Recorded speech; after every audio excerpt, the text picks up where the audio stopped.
en este sol de los sábados, aquí listos y listas para tener nuestra entrevista central, que en el día de hoy será con Olaya Dotel, quien es politóloga y además es viceministra de Cooperación Internacional del Ministerio de Economía, Planificación y Desarrollo. Con Olaya muchísimos temas que ver, pero antes quiero que la recibamos con un aplauso. Ay, gracias. Como se merece. Bienvenida. Gracias. Bueno, Olaya, te hemos invitado en este momento porque estamos a 2 semanas de las elecciones que son congresuales y también presidenciales. Y aquí en un ejercicio responsable desde Sol de los Sábados y desde esta plataforma que es RCC Media, hemos entrado ya en un momento de que la gente reflexione su voto y haga un voto consciente. Y justamente uno de los elementos que se debe de tomar en cuenta es la obra de gobierno, porque estamos hablando de un gobierno que aspira a reelegirse y a aumentar su matrícula en el Congreso Nacional. Y una de las tantas preguntas que nos hacíamos, y queremos que tú nos ayudes a responder, es si ese proceso de cambio que se vendió en el marco de la campaña pasada, al día de hoy, ¿ha sido un mito o si efectivamente ha sido una realidad? Olaya Dotel. Muchísimas gracias. Quiero, antes que nada, valga la redundancia, agradecer la invitación, sobre todo de esta generación joven. No voy a decir nueva joven, porque tienen un buen tiempo ya corriendo en los medios de comunicación y haciendo la diferencia. Así que muchísimas gracias. Yo incluiría con esa pregunta la siguiente. ¿Es hoy la sociedad dominicana más o menos democrática? ¿Tiene los partidos de oposición mayores garantías para su participación política? Yo preguntaría eso también y lo colocaría en el escenario. Por primera vez estamos con un liderazgo político desde la presidencia que, y por favor me corrigen, si ustedes habían visto una presidencia que se quite poder y que fortalezca despojándose de decisiones a sí mismo. ¿Cuál presidente en la historia ustedes podían identificar que se quitaron poderes? Eso fue lo que pasó cuando la Presidencia de la República nombra una Procuradora General de la República independiente. Pero no solamente eso. Las preocupaciones que tenían los partidos de oposición en la última campaña electoral no son las preocupaciones que tienen hoy los partidos políticos. ¿Por qué razón? Tuvimos un Tribunal Superior Electoral que le dio todas las sentencias a favor, recuerden, a Miguel Vargas Maldonado. Y eso no fue una casualidad. Hoy, los partidos de oposición, ahora son oposición, el Partido de la Liberación Dominicana, Fuerza del Pueblo y cualquier otro partido, va al Tribunal Superior Electoral con cierta tranquilidad. Entonces, ¿qué es lo que ha pasado? Ha pasado que se ha fortalecido la institucionalidad democrática. Ha pasado que las garantías políticas se fortalecieron. ¿Y eso qué permite? Permite y sobre todo impide que parte de la élite política, económica, social, cultural, coopte los recursos y las grandes decisiones del poder político. Solamente recordar lo que pasó el gobierno pasado con las licitaciones y el poder que tenía el hermano del presidente de la República, quien era uno de los principales proveedores del Estado y por lo cual, debido a las irregularidades que se realizaron, le permitió pasar de una vida sencilla, humilde, a una situación económica no explicable. Entonces yo creo que tener una institucionalidad democrática fuerte, con mayor nivel de transparencia y sobre todo con una sociedad con mayor capacidad de veeduría, eso definitivamente lo que hace al final del día es fortalecer la democracia y por tanto la posibilidad de tener una vida que no esté capturada o cooptada por las élites políticas o económicas del país del momento. De repente, y yo lo decía la semana pasada con mi audiencia en otro espacio, la gente de repente cree que las únicas obras de gobierno son las que podemos ver, la obra gris, las que son grandes, los metros de asfalto que se aplican. La gente no necesariamente está tan pendiente a las obras abstractas. Desde el Ministerio de Economía, ¿cuáles alcances, cuáles logros podemos resaltar? ¿Qué es lo que se ha hecho? Sobre todo porque el Ministerio de Economía no necesariamente hace obras o cosas que se vean de manera tangible. No, pero ¿qué podemos enlistar, digamos, en lo que se ha alcanzado de cambio en esta Yo creo que sí, algo institución? puede decir el Ministerio de Economía es que ha contribuido a la democratización de la inversión pública. ¿Qué quiere decir eso?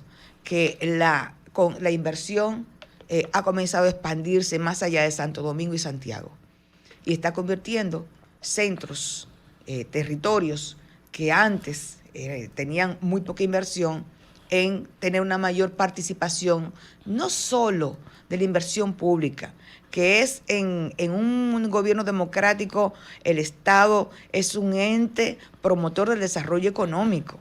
No solo a través de la inversión, sino generando nuevos mercados, orientando el mercado. Y eso es lo que ha pasado, por ejemplo, con Pedernales. Eso es lo que ha estado pasando, por ejemplo, con Montecristi. Eso es lo que está pasando, por ejemplo, con San Juan de la Maguana, con el Plan San Juan. Entonces, lo que está ocurriendo en este momento es que esas grandes inversiones que están permitiendo que se tenga una vida económica del sector privado, de un mayor nivel de dinamismo y por tanto generando nuevos empleos. Hay que ver lo que está pasando, por ejemplo, en Pedernales. ¿Ustedes han ido de paseo a Pedernales en los últimos meses? No, en los últimos meses no. sé, abierta invitación. Pero antes sí, que yo conozco bastante bien Pedernales. Les invito porque yo sí he ido y hay una mayor oferta de hoteles, hay una mayor oferta de restaurantes y eso es sumamente interesante porque no estamos hablando del turismo tradicional, de todo incluido, donde todo el mundo está encerrado en un lugar, sino que hay una mayor dinamización y una mayor pueblo, la gente se mueve en todo el distribución pueblo de la riqueza. Tienes un lugar donde desayunar, tienes un lugar donde almorzar, hay mucho todavía por mejorar, pero tienes, ¿cuántas ofertas, por ejemplo, hay ahora hoteleras pequeños hoteles, donde se está cambiando la dinámica de vida de la comunidad y al final eso es lo que se quiere. Olaya, el tema de la corrupción. Okay. Perdón, déjeme incluir algo más. Esto fue gracias, o está siendo posible, que falta muchísimo, dos normativas nuevas que se aprobaron en este gobierno, que es la Ley de Regiones Únicas y la Ley de Ordenamiento Territorial. La Ley de Regiones Únicas es la que va a permitir elevar la calidad de la inversión pública y sobre todo las políticas públicas en términos generales. Hasta hace poco, bueno, todavía no se ha modificado, pero lo que encontramos es que todas las sectoriales tienen su propio ordenamiento en el territorio, su propia organización, su propia regionalización. Y eso impide que coincidan las sinergias en el territorio. Por ejemplo, salud tiene unas regiones, el Ministerio de Educación tiene otras regiones divididas de otra manera. Obras públicas. Entonces, ¿cómo convergen todas esas energías en un municipio, en una provincia? La gente no sabe lo importante de la planificación a veces. Totalmente. De la organización. Entonces, yo creo que todavía hay bastante para avanzar en ese sentido, pero ya tenemos una ley y todas las sectoriales están obligadas hoy a converger en el territorio, en su organización territorial. Decía sobre el tema corrupción. Hay cerca de 28 casos de presunta corrupción en el actual gobierno sin que haya condenas alrededor de ellos. Es algo muy similar a lo que pasó en el gobierno anterior, donde una serie de casos de corrupción también salían a flote. Sin embargo, todavía hoy no hay condenas. El caso de Jean Alain, el caso de Alexis Medina, el caso de... Casi todos esos casos están judicializados, pero no tienen condena, no ni siquiera definitiva, de primera instancia. Y en el caso del gobierno actual, evidentemente sigue todavía sin llevarse a los tribunales ni siquiera estos casos. ¿Se puede hablar de corrupción o de Ministerio Público Independiente en esas condiciones? Aquí hay dos cosas diferentes. A ver. Que no se debe mezclar. Primero, son dos poderes diferentes. Y justamente la ganancia que tenemos en este momento es que tenemos una presidencia que no le está marcando la pauta al Ministerio Público. Eso es lo primero. Que cogimos más el Ministerio Público. Eso es lo primero. Lo segundo, que todo el mundo debe reconocerlo, es que, señores, el que la hace la paga.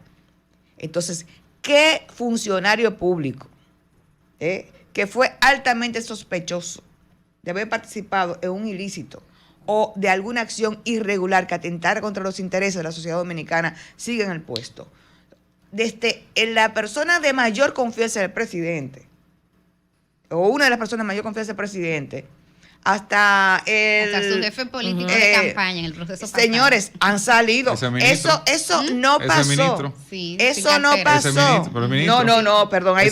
Hay dos cosas diferentes. Espérate. A Fulcar no se le ha sindicado, no tiene ningún expediente corriendo No. hoy por corrupción. No estoy diciendo que tenga expediente, pero es ministro. Sí, sin cartera. Es ministro. Sí, pero a Fulcar no se le Tiene ha... acusaciones, A pero es ministro. Fulcar Hay no tiene, señalamiento, pero- Fulcar no tiene ningún expediente. Fulcar no tiene ningún expediente. Por lo tanto, Gracias a Dios está sano ya. Eso es lo no, importante. no tiene ningún expediente. Esa es la realidad. Esa es la realidad. Si ustedes saben de algún expediente contra Fulcar No, pero que esté corriendo, me lo dicen. basémonos en los 28 que, Pero, los 28 que hay pero ahí, óigame, ¿cuándo que no hay ministro, uno solo todavía. ¿cuándo un ministro de la presidencia salió? ¿Tú sabes toda la denuncia que había en contra Peralta? Todas las denuncias que había en contra Peralta. El monopolio del agua. Pero un decreto destituyendo Oye, no es acusación. Yo una vez compré un Olaya. ajito, yo una vez compré un ojo en la frontera y un paquetico en la época de Danilo Medina y lo traje con miedo. ¿El qué? Un paquete de ajo. Está igual precio, sí. Está carito todavía. No, óyeme, no, que te metían preso. Sí, no, por el te contrabando. metían preso. Que ahora el contrabando Ay, lo a tiene mí otro. import. Ahora el contrabando lo tiene otro. ¿A quién? Para beneficiar a quién. Pero Dice bueno. ministra, Pero no, pero- algo Lo no, importante perdón. lo importante es que como nunca, aquí la corrupción se paga. Porque una cosa es Pero la destitución- la tentación que va a ser eterna. Porque como dice Miguel Sarajato, siempre va a haber una persona que cree que es más inteligente que todo el mundo y que va a robar, que nadie se va a dar Sí. cuenta. Eso siempre va a pasar.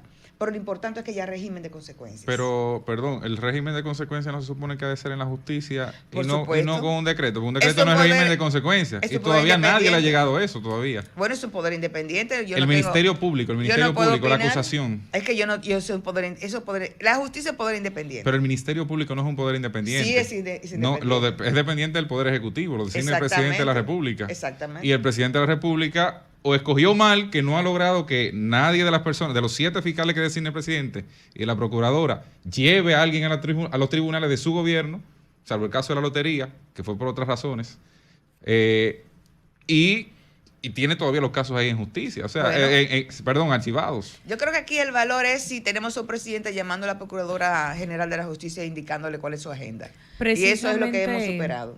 Precisamente No hay. sobre ese tema, en este programa con otros invitados hemos conversado que el Ministerio Público actualmente no da abasto ni con recursos, ni con personal, ni con todos los casos que está llevando en este momento, lo cual nos llevaría a analizar qué se necesita para que el Ministerio Público pueda con todos los casos que tiene actualmente, porque entonces se quedarían engavetados o a mucho tiempo a futuro por resolver todo esto que está pendiente por Bueno, hacer. hay una propuesta para un Ministerio de Justicia.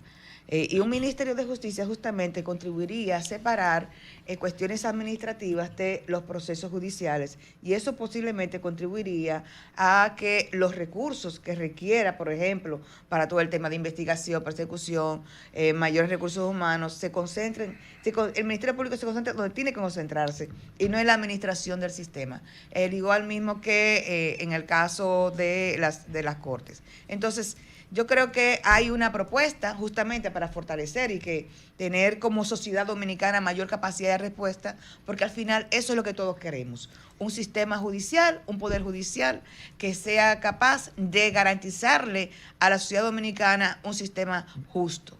Pero también, y hablando de justicia, Olaya, Sí. yo me pregunto, ¿hasta qué punto es justo querer adjudicar el retraso o la no respuesta que han tenido los casos de presunta corrupción en los tribunales al Ministerio Público, que desde mi punto de vista, ahí están los hechos, ha estado haciendo su labor de presentar expedientes, de acusar, de no dejar que se caigan las audiencias, como sucedía en el pasado, que el Ministerio Público de un momento a otro simplemente no seguía los procesos? Y no se habla también de otro actor que es clave, que es el Poder Judicial. El Poder Judicial, que también es independiente, pero que hay que decirlo, o sea, su presidente es una persona que viene de un partido político, que pertenece a un momento donde en República Dominicana, dentro de lo que es la cultura política, eso era bien visto. Entonces, ¿hasta qué punto es justo hablar solamente de Miriam Germán y no hablar también de Luis Henry Molina? Y lo digo porque yo soy periodista y yo sigo esas audiencias. Y aquí hay audiencias que se suspenden, porque uno de los imputados tenía que ir a una boda.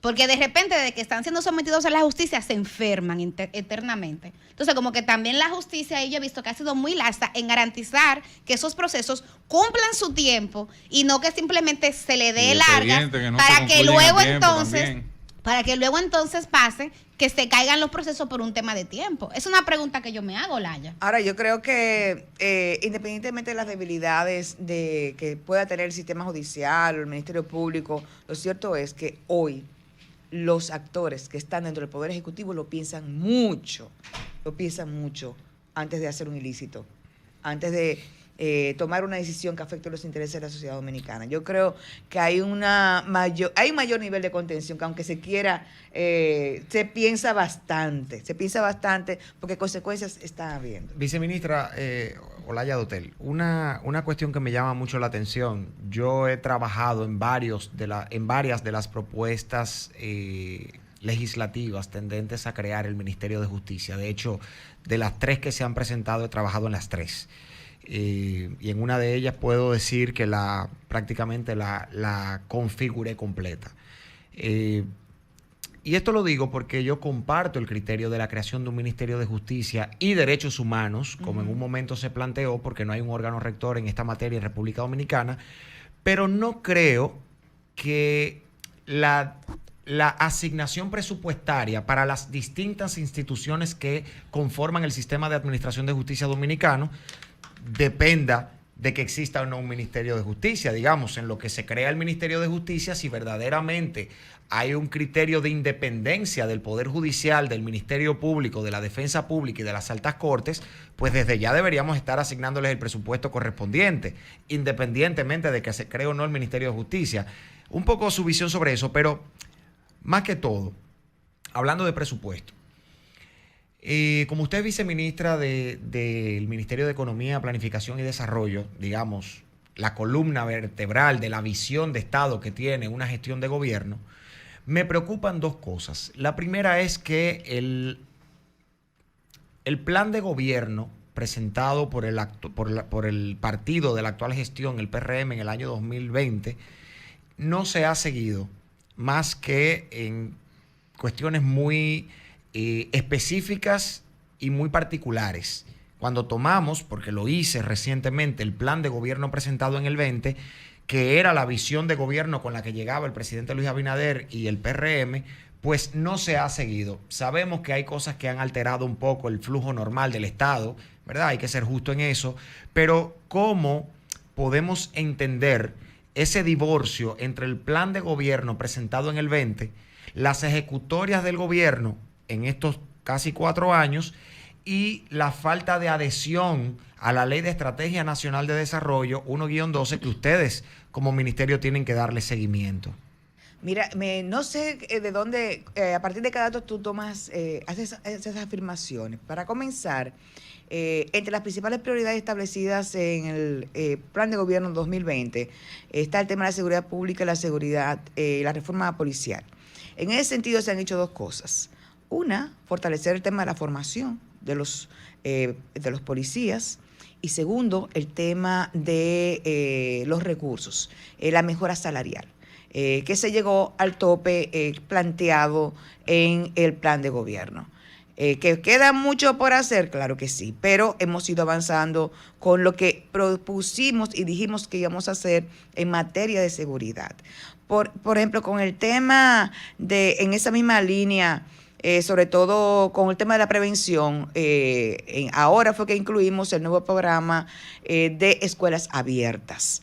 No sé si lo conoces. Es un programa que ya eligió un piloto, la cantidad de escuelas con las que se va a comenzar, y consiste en lo siguiente, es que las escuelas viernes, sábado y domingo van a estar abiertas a la comunidad con deportes, con actividades culturales, algo sistemático, permanente, que genere un mayor nivel de presencia de la escuela en la comunidad. Asimismo, también con el tema de la prevención está cómo se han duplicado los centros de formación de Infotep. Estamos trabajando, por ejemplo, con el fortalecimiento de la educación técnica. Mira, después de que pasamos la crisis de la pandemia, se hizo un estudio justamente sobre los politécnicos. ¿Tú sabes qué nos encontramos? que la República Dominicana tiene unos 275 politécnicos. ¿Tú sabes cuántos politécnicos de eso estaban funcionando? 35. Wow. Eso es gravísimo. De 275, Wow. solo 35. El resto tenían sus talleres nominales, sin equipos, sin condiciones. Se llamaba politécnico, pero no son politécnicos. Funcionaban como liceos normales. Es más o menos. Digamos, regulares. Exactamente. ¿Qué está pasando ahora? Bueno, ahora mismo hay un proceso de licitación abierto. Te invito a que veas la página web del Ministerio de Educación para que veas la licitación para la compra de equipos, para la habilitación de los talleres, y hay un proceso en etapas. ¿Para qué? Para que al final de estos 8 años o estos próximos 4 años tengamos todos los politécnicos funcionando como Dios manda. Yo creo que es importante el monitoreo. Yo creo que es importante que se tenga información sobre qué es lo que falta, a dónde hay que colocar el mayor esfuerzo, la milla extra. Miren lo que ha pasado, por ejemplo, con esta huelga de maestros y esta demanda de maestros. Tú sabes que hace poco se aprobó el SISMAP Educación. El SISMAP Educación es un sistema de monitoreo que le va a permitir al papá y a la mamá, a ti y a toda la sociedad dominicana saber lo que pasa en cualquier escuela, en cualquier momento. Pero ¿cómo conciliamos todo esto con esa ley de Estrategia Nacional de Desarrollo? Entonces, si tú en tomas... función de los objetivos que tenemos al 2030. Querido, si tú tomas la ley de Estrategia Nacional de Desarrollo, vas a ver lo siguiente. La Estrategia Nacional de Desarrollo, ¿a qué tiene que atravesar? El Plan Nacional Plurianual del Sector Público, que es la guía en términos de planificación para todas las sectoriales de todas las instituciones públicas. Si tú analizas la Estrategia Nacional de Desarrollo, vas a ver que converge y que dialoga también con los objetivos y las principales acciones que establece el Plan Nacional Plurianual del Sector Público. Y eso tiene que expresarse en cada una de las instituciones públicas. Y yo te digo una cosa, hay hoy total coherencia y por primera vez estamos planificando con presupuesto. Los planes van a dejar de ser un poema o están dejando de ser un poema, una aspiración. Para que algo sea realidad, debe tener un presupuesto, porque si no, es solamente un poema de Gustavo Adolfo Bécquer. ¿Con o sin reforma fiscal? Hola. Bueno. Uno observa que cuando se hacen encuestas, yo soy de las que no me quedo solamente viendo el posicionamiento electoral, hay dos problemas que salen como parte de las principales preocupaciones de la gente, que es el alto costo de la vida y el desempleo. Partiendo de eso, ¿cuál sería el motivo que tendría un votante o una votante en República Dominicana para reelegir a este gobierno, partiendo de que hoy día a la gente los cielitos le rinden menos, la cosa está cara, y también de que hay una tasa de desempleo todavía preocupante? Bueno, hay varias cosas que hay que resaltar. Lo primero es que tenemos una inflación que se detuvo. Y mientras que en otros países de la región tenemos una inflación que está atentando contra la gobernabilidad y ha atentado contra la gobernabilidad de varios gobiernos. Argentina y de varios Venezuela. gobiernos, sí. Entonces, fuera de ahí ya no hay problemas de inflación en América Latina. Entonces, además del tema de la inflación, tenemos un modelo económico que requiere ser modificado. Históricamente, ¿ustedes se acuerdan de esa famosa frase que salió del Informe de Desarrollo Humano del año 2005, de que somos uno de los países que más crece y que menos se desarrolla? Que no hay una relación directamente proporcional. Eso tiene que ver con el modelo económico. Un modelo económico altamente concentrador de la riqueza, con grandes exenciones fiscales. ¿Qué requiere la sociedad dominicana? Requiere repensar ese modelo económico, requiere un rediseño del modelo económico, requiere revisar en esta reforma fiscal todo el tema de las subvenciones, cuáles ya no son necesarias, porque se supone que algunas subvenciones son para estimular la inversión del sector privado en determinadas áreas de la economía, justamente para generar empleo. Yo creo que tenemos ahora mismo una gran oportunidad para pensar una reforma fiscal integral que realmente contribuya a no solo a la generación de riqueza, sino también a su distribución. Porque cuando hablamos de fiscalidad, hablamos tanto de la inversión como de la recaudación. Hemos dado pasos importantes con el tema de elevar la calidad del gasto, pero también tenemos que repensar la economía dominicana y eso implica también estimular determinadas actividades económicas que tengan mayor potencial para distribuir la riqueza. Cuando tenemos, por ejemplo, el turismo de todo incluido, como ustedes señalaban, el turismo de todo incluido, ¿qué es lo que significa? Bueno, grandes exenciones fiscales, señores, ¿dónde se queda la plata? Con los grandes turoperadores, Claro. ¿qué llega a la comunidad? Muy poco de eso. Entonces yo creo que hay un esfuerzo importante en este momento por generar mayores zonas francas que no sean solo de manufactura, sino también De servicio, que por requieran ejemplo. mayor valor agregado, por ejemplo, la producción de insumos médicos, la producción de softwares, partes de vehículos. Entonces yo creo que estamos avanzando hacia una actividad económica que genere mayor valor agregado y por tanto requiera de empleos de mayor nivel de calidad. Genere empleo de mayor calidad. Guillén. Viceministra, en este momentito hay que hablar de sus funciones como viceministra de Cooperación, ¿verdad? Así es. ¿Cuáles son los mayores cooperadores de la República Dominicana, los que más nos tienden la mano y en qué sectores sobre todo? Ay, señora, es un tema porque se me queda uno. Y genera un conflicto. Bueno, pero con cariño a todos, pero los principales. La condición de los préstamos, que no, Bueno, no se discuten ahí en algunas ocasiones. Préstamos de desarrollo. Nosotros no trabajamos trabajan con en ese préstamos. tema. Pero digamos, Hacienda.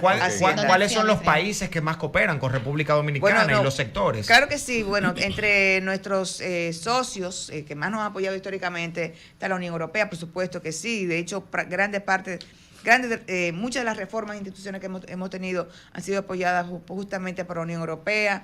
Claro, la USAID, Corea, estamos hablando de COICA, la Agencia de Cooperación Española, la JICA, que es también otra entidad cooperante que nos ha apoyado muchísimo. Debe decirles que, por ejemplo, la GIZ, Alemana. esta entidad alemana, por ejemplo, con el tema de sargazo, estamos recibiendo importantes apoyos en este momento a través de COICA, a través de la JICA, y GIZ. ¿Y Cooperación Sur-Sur no tenemos? Mucha cooperación sur-sur. De hecho, esa es la que más tenemos. Hemos duplicado la cooperación sur-sur justamente, ya sea bilateral o triangular. Tenemos entre los países que más nos acompañan históricamente México, Brasil. Tenemos un importante intercambio con Costa Rica. Y si lo fuéramos a ver por bloque, Estados Unidos, Latinoamérica, China, Europa, Asia. ¿Quién coopera más? Ustedes andan detrás de ponerle en una Y que me situación incluya terrible, ahí, si Francisco, combino, cambiar Taiwán por China, porque... Vamos. ¿Quién colabora más con República Dominicana, viceministra? Bueno, yo no puedo No. opinar sobre eso. Lo que yo sí puedo decir es que No, pero en términos económicos eso es un dato. como sociedad Mejoró dominicana, la... como sociedad dominicana, yo creo que los dominicanos y dominicanas estamos muy agradecidos por los aportes que Taiwán nos dio en su momento y también estamos agradecidos por los aportes que en este momento nos está dando la República Popular China, que se ha convertido también un importante socio, tanto en términos de cooperación, pero también en términos comerciales. No cae en gancho. Dime, Francho. ¿Quién nada más? ¿Por qué se llama? Ella, miren, la programa. viceministra es la que se sienta a pedir, a negociar, señores, Claro, hay hay que cuidarla. Muchísimas gracias a Olaya Dotel, politóloga y viceministra de Cooperación Internacional del Ministerio de Economía, Planificación y Desarrollo.